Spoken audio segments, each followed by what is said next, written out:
In the meantime, let's shift focus and get you updates that are now coming in, and this is with the ongoing war taking place in Israel. As far as the Israeli Defense Forces once again has now shared further updates, and this is coming across as the never-before-seen footage of combat soldiers from the IDF's Shaldag unit operating to neutralize terrorists and rescue the civilians of Kibbutz Beeri. Remember, Kibbutz Beeri was one of the worst massacre sites that has been seen, and where several of the civilians who were killed. And the footage on air, on your screens, you can see the IDF soldiers firing at the terrorist vehicle and killing the driver, who then lost control of the vehicle, and the unit soldiers then killed other terrorists in the cell who tried to escape. At the same time, counter-terrorism activities, you can see that the IDF Special Forces rescuing the residents of Kibbutz Beeri. So this was the plan of action. However, many lives had already been lost, many civilians who had lost their lives. But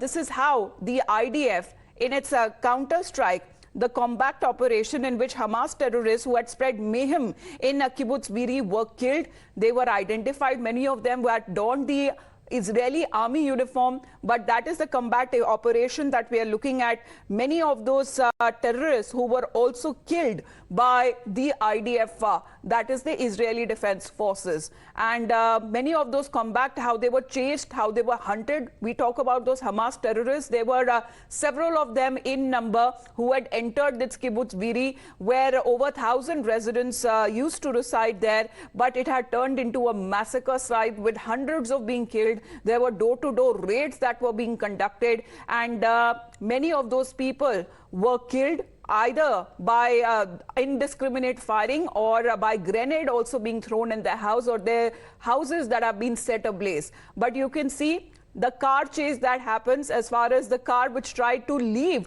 from Kibbutz Beeri, and the terrorists who were cornered there. And you can see two of those Israeli soldiers there who have successfully eliminated that Hamas terrorist.